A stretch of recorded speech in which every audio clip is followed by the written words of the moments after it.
Welcome to the deep dive. We sift through, piles of interesting research and pull out the really key stuff, the surprising bits, just for you. Today, we're talking about something pretty universally loved, I think. Sourdough bread. You know that unique tangy taste, that great chewy texture? And you hear so much about the health benefits, it's easy to see why people love it. Oh, absolutely. It's more than just bread, isn't it? It's this amazing living thing, this fermentation process that gives you so much more than flavor. Totally. But, and this is the big but, isn't it? If you've ever thought about baking your own, that perfect loaf. Well, traditional sourdough requires a lot of patience, like almost superhuman patience sometimes. Oh, yeah. We're talking about getting a starter going, and that usually takes, what, 7 days? Maybe 10 days even? That's a big commitment. It really is. It's the main reason, I think, why lots of people just grab something quicker off the shelf, maybe something less flavorful, and they miss out on all those benefits we were just talking about.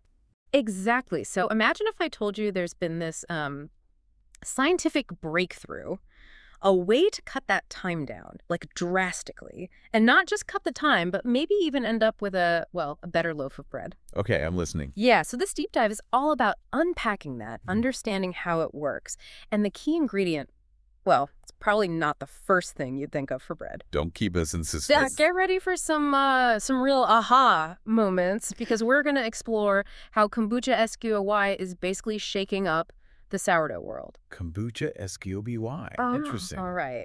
But before we jump into the sourdough magic, let's maybe just quickly touch on why traditional sourdough has always been seen as worth that really long wait. What's actually going on in there? Okay, yeah, good idea. So fundamentally, sourdough starts super simple. It's just flour and water fermented. But the real transformation comes from the microbes. You've got this wild mix of lactic acid bacteria and yeasts that are naturally present. The stuff just floating around in the air and on the flour. Pretty much, yeah. And this natural fermentation, it does amazing things. It creates all these volatile compounds, esters, alcohols, aldehydes. These are the molecules that give sourdough that incredibly complex, tangy smell and taste. It's not just sour, it's deep, it's aromatic. Right, the flavor is definitely unique, but you mentioned benefits earlier. Health benefits always pique my interest. Yeah, and that's where it gets really compelling. Beyond taste, you get much better nutritional value. The bacteria produce organic acids, which lowers the pH. That lower acidity acts like a natural preservative, so the bread lasts longer. Okay, natural shelf life extension. Nice. But maybe the biggest thing for a lot of people is digestibility. That long, slow fermentation breaks down complex carbohydrates, including gluten proteins and also something called phytic acid. Phytic acid. That rings a bell. Isn't that something that can block mineral absorption? Exactly. So these microbes produce enzymes, phytases, that break down the phytic acid. This means essential minerals in the flour, like iron, zinc, magnesium, become more bioavailable. Your body can actually absorb and use more of them. Ah, so it unlocks the nutrition. Precisely. Plus, because it digests more slowly, it generally has a lower glycemic index compared to bread made with, fast-acting commercial yeast. So you get more sustained energy, less of a blood sugar spike. Okay, wow. Better digestion, more nutrients, better blood sugar response. I can see why people put in the effort. And some research even suggests it might be better tolerated by people with certain gut issues, like IBS, compared to standard bread. All right, so traditional sourdough sets a pretty high bar. Now let's bring in this unexpected challenger, kombucha SQOBY. The plot twist. Right. So SQOBY, for anyone unfamiliar, it stands for symbiotic culture of bacteria and yeast. It's that. Well, it looks kind of weird, doesn't it? That slimy, sort of rubbery, pancake-like thing floating in kombucha tea. Yeah, it's got a unique look as cellulose structure made by the bacteria. Looks a bit sci-fi, but apparently it's the key here. So how did the researchers use this kombucha disc? Well, this is the really clever part of the study. Instead of waiting for those wild yeasts and bacteria to slowly build up, like in a traditional starter, they took a specific microbial consortium, basically, a pre-made team of bacteria and yeast directly from a black tea kombucha SQOY. Ah, so like importing a high-performance team instead of training one from scratch. Exactly. Specifically, they focused on Comagotibacter xylanus bacteria and Brettanomyces bruxellensis yeast. You don't need to remember the names, but the point is, these were known active microbes chosen to, fast-track the fermentation. Yeah, okay, so a targeted microbial boost. What did that actually do to the process, especially the timing? This is the bit that sounds almost too good to be true. This is the headline, really. The most incredible finding was how dramatically it slashed the starter preparation time. Remember the 7 to 10 days we talked about? Yeah, the big hurl. They got it down to just 16 hours. 16 hours, not days. 16 hours. From starting the culture to having it ready to make bread. It's a massive leap. Think about what that means for home bakers or even small bakeries. That's revolutionary, actually. And they were using whole wheat flour, too, you mentioned. Yes, Yeah. which is great. Whole wheat already brings fiber, vitamins, minerals, antioxidants to the table. So you're getting this rapid process potentially with a more nutritious base flour too. Okay, 16 hours is amazing, but speed isn't everything, right? Did the quality hold up? How did they know the bread was actually good? Did they just taste it? Haha, well, tasting is subjective, right? You need objective measures. And this leads to the next part of the study, which is just as important. Hydration, how much Yeah. water you use. Ah, okay. Water content is crucial in baking. Absolutely. So they didn't just use the SCOBY starter. They systematically tested different dough hydration levels. They used some pretty sophisticated techniques to analyze the results. Like what kind of techniques? Things from material science, actually, like electrical impedance spectroscopy, EIS, which kind of measures how easily electrical current flows through the dough, telling you about water distribution and structure.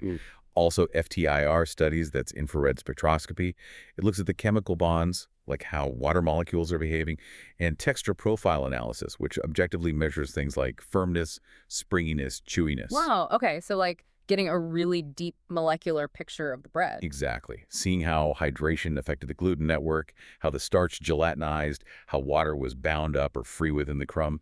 Really detailed stuff. So they tested a range, from dryish to quite wet. Yep. They tested hydration levels from 70% water relative to flour weight all the way up to 90%. They labeled them SB70, SB75, SB80, SB85, and SB90. And did they find a winner? A sweet spot? They absolutely did. The results are pretty clear. The sourdough made with 80% hydration. The SB80 loaf consistently came out on top across pretty much all the measurements. SB80, 80% hydration. That was the magic number. That was the golden ratio in this study, yes. The just right point for this specific SCOBY whole wheat combination. Okay, so why was SB80 the best? What specifically made it stand out in their analysis? Well, let's break it down. First, structure. Looking at cross-sections of the bread, the crumb, SB80 showed, and I'm quoting here, notable pores and enhanced porosity. So a nice open, airy texture inside, not dense. Exactly what you want in a good sourdough. It was a big contrast to SB70, the lower hydration one, which was described as having compact, closed pores, much denser. And it was also better than the really high hydration SB90, which ended up kind of soggy and dense in a different way. Okay, structure sounds good. Also, the crust on the SB80 loaf had prominent surface cracks. That might sound bad, but in baking, it's often a sign of good oven spring, good expansion, a lively loaf. Right, like it really puffed up well. What about the nutritional side? You mentioned antioxidants earlier with the base flour. Yeah, they measured total phenolic content, TPC, which is a marker for antioxidant activity. Generally, TPC went up as hydration increased, which makes sense. More water can help extract these compounds. But SB80, along with a slightly wetter SB85 and SB90, had significantly higher PPC than the drier SB70 and SB75. The key thing, though, is that SB80 delivered this nutritional boost without the textural problems that started showing up in SB85 and especially SB90. Ah, so you got the antioxidant benefit and the great texture at 80%. The best of both worlds. Precisely. A real win-win. Then there's the feel of the bread, the texture and mouthfeel. They did stress relaxation tests. Stress relaxation. Sounds intense for bread. Huh. It basically measures how well the bread resists being squished and how quickly it springs back, relaxes. SB80 showed the highest initial resistance to deformation. Meaning it was firm but yielding, like a good chew. Exactly. It indicates a strong, well-formed gluten starch network. It held its structure best. And interestingly, lower stress relaxation, meaning it held its shape better over time under pressure, is linked to superior bread quality in these tests. And SB80 performed well here too. Okay, structurally sound. What about the water itself? You mentioned those fancy tests. What did they show about water in the SB80 loaf? This is really interesting. The electrical test, EIS, showed SB80 has the lowest impedance. That suggests the ions, and by extension the water, could move more freely within its open porous structure compared to the denser loaves. It wasn't logged or trapped. So the water was well distributed, integrated into that airy structure. Seems like it. And the other test, FTIR, confirmed this in a way. It showed SB80 had the least amount of free water molecules, That implies the water wasn't just loosely hanging around, making things soggy. It was properly bound up by the gluten and starch. Exactly. At that 80% level, the gluten network seems to have developed perfectly to bind and integrate the water effectively, giving it stability and moisture without being wet. It's like the water became part of the structure, not just an ingredient sitting in it. That's a good way to put it. And one last measure, swelling capacity. SB80 had the highest swelling index, almost 97%. Meaning it could hold the most water relative to its structure without falling apart. Pretty much. It hit this ideal balance, holding enough moisture for a good texture and shelf life, but structured enough to retain it properly without becoming dense or collapsing. Proper hydration is key to activating the gluten proteins and forming that cohesive, elastic matrix we want in bread. Wow. So SB80 really nailed it on structure, nutrition, texture, water balance across the board. It really did seem to be the sweet spot in this specific setup. Okay, so SB80 is our just right Goldilocks loaf. Just to round out the picture, what went wrong with the others? The too cold and too hot porridge, so to speak. What can we learn from the SB70 or the SB90? It really highlights that hydration is a delicate balance. With too little water, like in SB70 and SB75, there just wasn't enough moisture for everything to happen properly. Like the dough was thirsty? Kinda, yeah. Gluten needs water to become extensible, stretchy. Enzymes need water to work efficiently, including those releasing the phenolic compounds. So, less water meant restricted gluten development, less enzyme activity, Leading to? a tighter, denser crumb, less soft, less airy, probably tougher to chew. It just couldn't develop its full potential. Okay, so too dry is no good. What about too wet, SB85 and especially SB90? Well, you need enough structure to hold the water and the gases produced during fermentation. When you add too much water, the gluten network can get overwhelmed, diluted almost. Like trying to build with mortar that's too runny. Exactly. The study described it as a debilitated crumb architecture and degraded mechanical integrity. Fancy words for it couldn't hold its shape. So it collapsed, became dense and maybe gummy. Yeah, likely dense, possibly soggy, poor volume. The structure just wasn't strong enough to support itself with that much water. So SB80 hit that perfect midpoint, enough water for all the good stuff to happen, like enzyme activity and gluten development, but not so much that it compromised the structural integrity. Chemistry, biology, and baking, all meeting perfectly at 80% hydration. In this context, yes. Yeah. It's quite elegant, really. So let's wrap this up. What we've learned today is pretty remarkable. This research shows that using a kombucha Escaobi starter can slash sourdough prep time from, that daunting week or more down to just 16 hours. A potential game changer for accessibility. Absolutely. And it's not just about speed. By carefully controlling the hydration, specifically hitting that 80% mark, they achieved a sourdough with, well, optimal everything. Great airy structure, fantastic texture, and even boosted antioxidant levels. Yeah, the SB80 loaf really shone in their tests. And this isn't just lab bench stuff, is it? This has real-world implications for you listening, whether you're just curious about food science, maybe you're a keen home baker tired of the long wait. Or even for commercial bakeries looking for more efficient, sustainable ways to produce really high-quality, nutritious bread. This could genuinely make great sourdough more widely available. It really could. Which leads to a final thought. This study shows such precise control over fermentation using SCOBY and fine-tuning with hydration. It makes you wonder, doesn't it? Where could this lead? Yeah. Could this kind of precise control, understanding these microbial interactions and physical properties so well, unlock even more possibilities?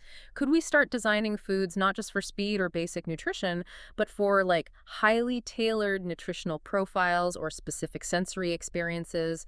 Are we moving towards an era of true food optimization? That's a fascinating question to ponder. Beyond just faster sourdough, what other food processes could be revolutionized by harnessing microbial communities in such a targeted way? Something for you to chew on. Thanks for joining us on The Deep Dive.